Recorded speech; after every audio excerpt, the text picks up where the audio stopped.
It lies not in our power to love or hate, for will in us is overruled by fate.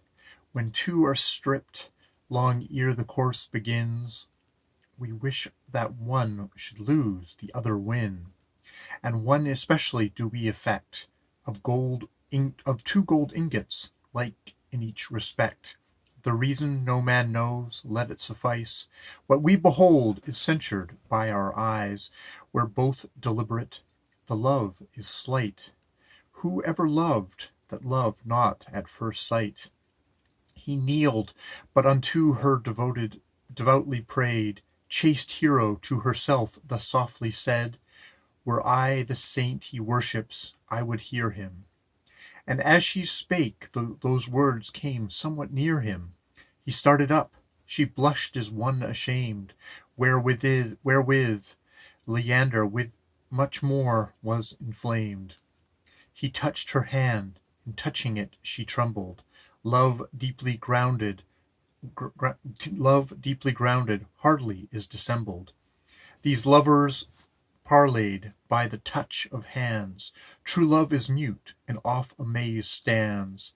Thus while dumb signs their yielding hearts entangled, the air with sparks of living fire was spangled, and night, deep drenched in misty Acheron, heaved up her hand, and half the world upon breathed darkness forth.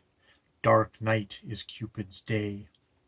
And now begins Leander to display Love's holy fire with words, with sighs and tears, which like sweet music entered Hero's ears.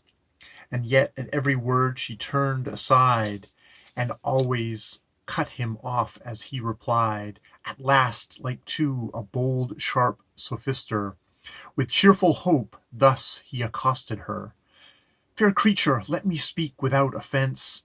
I would my rude words had the influence to lead thy thoughts as thy fair looks do mine. Then shouldst thou be his prisoner who is thine. Be not unkind and fair, misshapen stuff our behaviours boisterous and rough. O shun me not, but hear me ere you go. God knows I cannot force love as you do. My words shall be as spotless as my youth, full of sympathy and naked truth. This sacrifice, whose sweet perfume descending From Venus' altar to your footsteps bending, doth testify that you exceed her far, to whom you offer, and whose none you are. Why should you worship her? Her you surpass as much as sparkling diamonds, flaring glass. A diamond set in lead her worthy worth remains. A diamond set in lead his worth retains.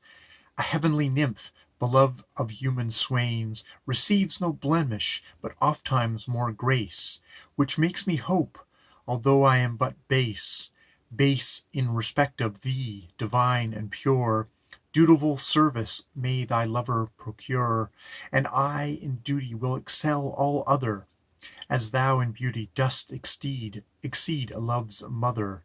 Nor heaven nor thou were made to gaze upon. As heaven preserves all things, so save thou one. A stately builded ship, well rigged and tall, the ocean maketh more majestical. Why vowest thou then to live in cestus here, who on love's seas more glorious wouldst appear? Like untuned golden strings all women are, which long time lie untouched, will harshly jar. Vessels of brass, oft-handled, brightly shine. What difference betwixt the riches mine and basest bold? But use, for both not used are of like worth. Then treasure is abused when misers keep it, being put to loan. In time it will return us two for one.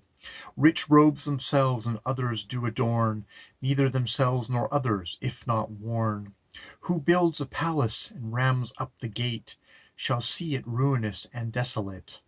Ah, simple hero, learn thyself to cherish. Lone woman, like to empty houses perish. Less sins the poor rich man that starves himself in heaping up a mass of drossy pelf. Flip the page. Then such as you his golden earth remains, which after his decrease some other gains. But this fair gem sweet in the loss alone, when your fleet hence can be bequeathed to none. Oh, if it could, down from the enamelled sky all heaven would come to claim this legacy, and with intense intestines broil the world destroy, and quite confound nature's sweet harmony. Well, therefore, by the God's decree it is, we human creatures should enjoy that bliss. One is no number, made are nothing then, without the sweet society of men. Wilt thou live single still? One shalt thou be, though never singling hymen couple thee. Wild savage, wild savages that drink of running springs think water far excels all earthly things, but they that daily taste neat wine despise it. Virginity, albeit some highly prize it, compared with marriage, had you tried them both, differs as much as wine and water doth. Base bullion for the stamp's sake we allow, even so for men's impressions do we you. But which alone our reverend fathers say, women receive perfection every way. This idol which you term virginity is neither essence subject to the eye, no, nor to any one exterior sense, nor hath it any place of residence, nor is it of the earth or mould celestial, or capable of any form at all. Of that which hath no being do not boast. Things that are not at all are never lost. Men foolishly do call it virtuous, what virtue is that is born with us. Much less can honour be ascribed thereto. Honour is purchased by deeds we do. Believe me, hero, honour is not won until some honourable deed be done.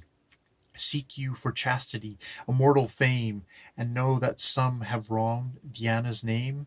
Whose name is it, if she be false or not? So she be fair, but some vile tongue will blot. But you are fair, ay me, so wondrous fair, so young, so gentle, so debonair, as Greece will think, if thus you live alone, some one or other keeps you as his own. Then, hero, hate me not, for nor from me fly, to follow swiftly blasting infamy. Perhaps thy sacred priesthood makes thee loath. Tell me, to whom madest thou that heedless oath?